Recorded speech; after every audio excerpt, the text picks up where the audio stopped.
ஒரு தப்பு நீங்கள் பண்ணுறீங்க, பட் அது தப்புன்னு தெரியாமல் பண்ணுறீங்க, அது தப்பு இல்லை. ஃபார் எக்ஸாம்பிள், இப்போ உங்களுக்கு கொஞ்சம் கன்ஃபியூஷனாக தானே இருக்குது. ஃபார் எக்ஸாம்பிள், ரொம்ப குட்டி குழந்தை இருக்குல்ல, ஒரு 10 months நம்ம பாப்பா இருக்குல்ல, அவங்க ஏதாவது சின்ன ஒரு கீழே ஏதாவது கிடந்துச்சுன்னா எடுத்து வாயில் சாப்பிட்றாங்க.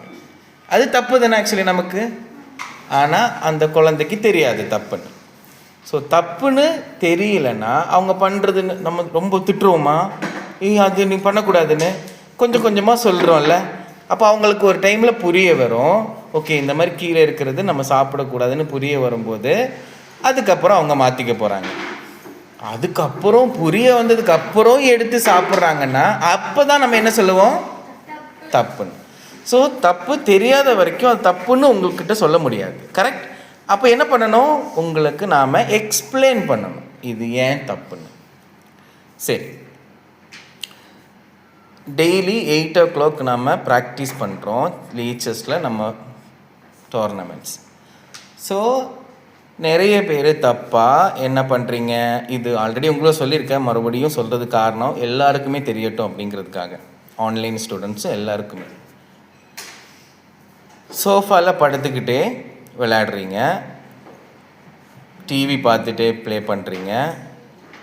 இது எல்லாமே தப்புன்னு தெரியல இது வரைக்கும்.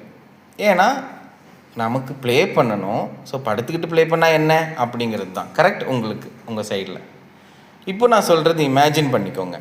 இந்த இமேஜின் பண்ணிவிட்டு இது தப்பாக இல்லைங்கிறது நீங்களே டிசைட் பண்ணிக்கோங்க. ஒரு செஸ் கேம் எல்லா கேம் விடையும் கொஞ்சம் டிஃப்ரெண்ட், கரெக்ட்? இதுக்குள்ள நிறைய எமோஷ்னல் இருக்குது, ஒரு ரியல் லைஃப்பில் இருக்கிற எமோஷ்னல்ஸ் எல்லாமே இதில் வரும், கரெக்ட்? அதனால தான் இது ஒரு டிஃப்ரெண்ட் கேம்.